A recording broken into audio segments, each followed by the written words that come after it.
नमस्कार विद्यार्थी मित्रांनो. तर माझ्या YouTube चॅनलमध्ये मी तुमचं सहर्ष स्वागत करीत आहे. तर तुमच्यासाठी एका महत्त्वपूर्ण विषयावरती व्हिडिओ घेऊन आलो आहे. तो म्हणजे महाराष्ट्र शासनाच्या जलसंपदा विभागामध्ये जी भरती प्रक्रिया सध्या सुरू आहे. सध्या जे प्रक्रिया सुरू आहे. टोटल जर बघितलं तर 14 वेगवेगळ्या संवर्गाकरिता ही पदभरती झालेली आहे. इथं तुम्ही गेल्यानंतर ना तुम्हाला दिसून जाईल, की इथं ही ॲडव्हर्टाइजमेंट आहे.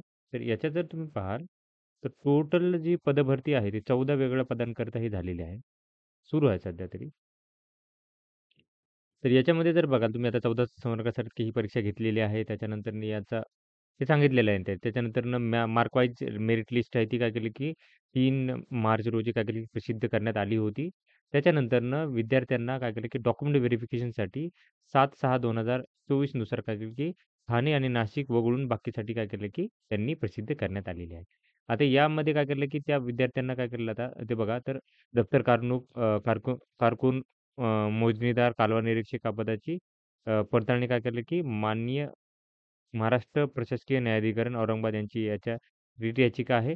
त्याच्यामुळे काय केले, की अंतिम निर्णयाच्या अधीन राहून तात्पुरत्या स्वरूपात प्रसिद्ध करण्यात आलेली आहे. आता इथं याच्यासाठी काय केलं, की रिट याचिका दिलेली आहे. त्यामुळे काय केलं, की निकालाच्या संदर्भात राहून निव्वळ तात्पुरत्या स्वरूपात प्रसिद्ध करण्यात आलेली आहे.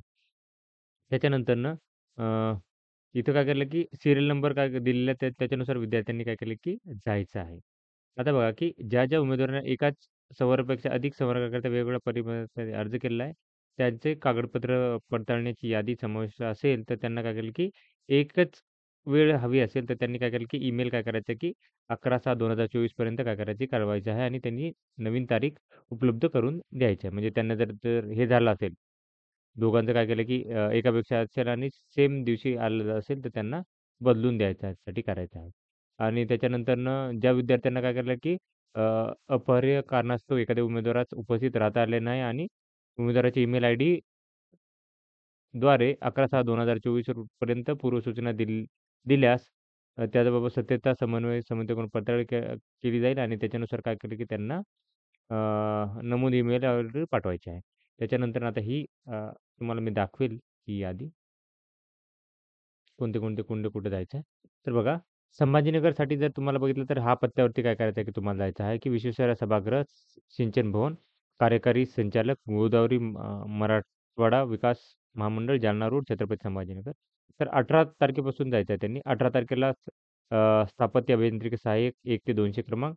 दुपारी त्यांना 201 ते 400 साठी जायचं आहे.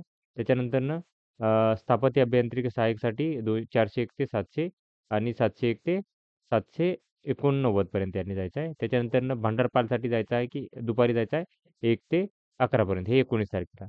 असेच काय केले, की यांनी प्रत्येक विभागानुसार दिलेलं आहे. लक्षात घ्या, की हे प्रत्येक विभागानुसार दिलेलं आहे कंप्लीट. तर त्याच्यामध्ये तुम्ही बघू शकता नागपूर आहे, त्याच्यानंतरनं सातारा आहे, त्याच्यानंतरनं अमरावती आहे आणि हे तर छत्रपती संभाजीनगरचं सांगितलेलं आहे. तर याच्यानुसार ते टोटल जर बघितलं तर कधीपासून 18 तारखेपासून जे जायचं आहे, 18 तारखेपासून जायचं आहे ते हे पुण्यासाठी होतं. 18 तारखेपासून ते 22 तारखेपर्यंत होणार आहे. जसं-जसं 22 तारखेपर्यंत 21-22 तारखेपर्यंत हे संपणार आहे. तर ही माहिती होती.